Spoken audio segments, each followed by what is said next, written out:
Another case of New York City squatters gone wrong. Take a look at this video. This is absolutely insane. The victim walked into the apartment in Kips Bay last week, found the squatters in the living room, and that would be the last time anyone saw her alive again. Eyewitness News reporter Jim Dolan live outside that apartment building where neighbors are understandably nervous. Jim?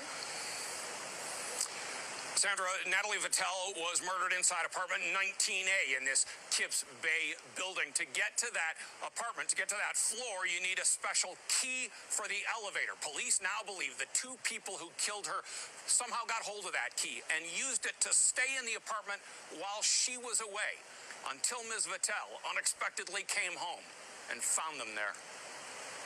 Nadia Vitale came to the apartment to prepare it for a visitor who was coming soon.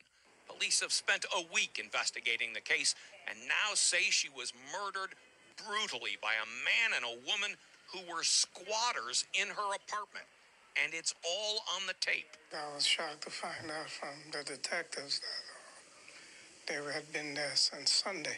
Now, video surveillance police have not yet released shows a man and a woman police believed to have been squatters going in and out of apartment 19A since early March. The apartment was owned by 52-year-old Nadia Vitale. Vitale's body was found by the FDNY, stuffed in a duffel bag inside the apartment. I'm wondering how they knew, about this apartment. How they picked it? Oh, yeah. Yeah.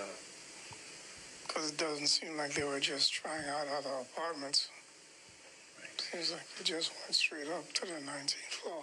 Police believe Vitale surprised the couple by coming home and that the man and woman who were squatting in her apartment beat and killed her, slamming her face against a wall. So I kind of want to talk about something that the neighbor said that's quite interesting. He said, how did the squatters know to pick this apartment? So I want to tell you guys a little story about a flip that I did. So the renovations of this flip took about 6 to 8 weeks.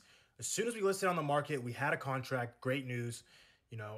On the day of closing, the buyer's agent calls me and says, hey, why is the lockbox not on the door? We're trying to do our walkthrough. And I was like, that's weird. I never took the lockbox off. So she walks around back, notices that the window is shattered.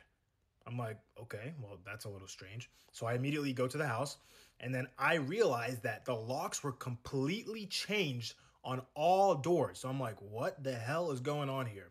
Keep in mind, someone was scoping out this house the entire construction phase, and they waited for my guys to stop working on the house, and they took that opportunity to break the back window and change all the locks in the house. So after I noticed that all the locks were changed, I immediately went to Home Depot, grabbed new locks, changed all the locks again, went to a neighbor's house asking, hey, do you guys have any cameras? Maybe your camera caught something.